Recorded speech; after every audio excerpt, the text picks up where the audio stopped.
For safety reasons, we are allowed to film only very little. Nothing should betray our location. This is not some covert operation, but an interview with Slovak civil rights activist Karolina Farska. The student is working with an organization which aids investigative journalists. It's hazardous work, because the conflict between the Slovakian political camps is escalating steadily. The situation is only worse, and that's why a lot of media outlets, media offices have security measures, and because there are reasons for that, right? Because journalists are receiving threats, attacks. Farska leads us to the memorial for Jan Kuciak. He was murdered 6 years ago in an as yet unsolved case.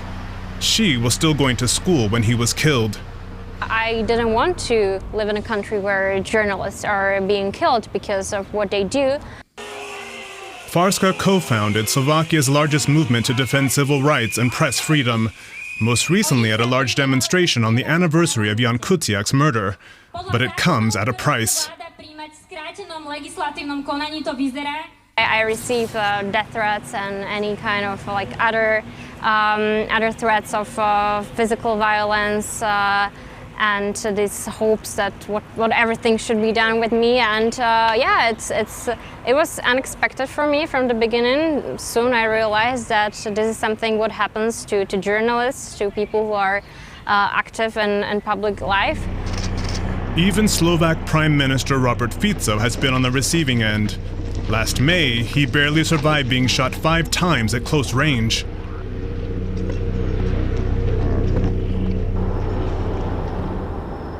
We're traveling to Levice in western Slovakia, the hometown of the alleged would-be assassin, Juraj Sintula.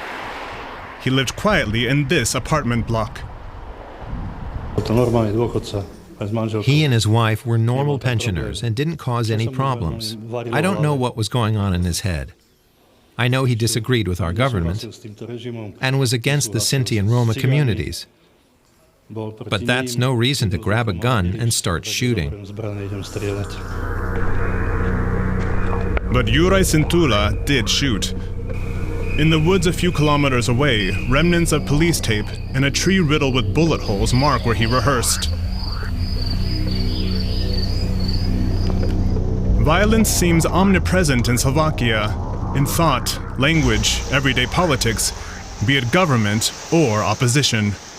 Yes, the hatred is there, in every party. Robert Fico isn't innocent either. Karolina Farska shows us a video in which Fico, then leader of the opposition, insulted President Zuzana Čaputová. The more someone plays the whore, the worse she is and the more famous she is. When the institutional representatives are calling themselves like this, it really tells you something about the state of the country.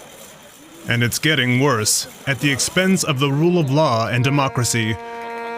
The government majority of left-wing and right-wing populists has even decided to dismantle independent public television.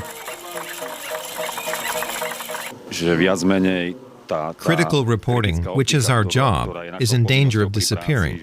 We will no longer be able to ask questions critical of the government, the people we have elected to run our country.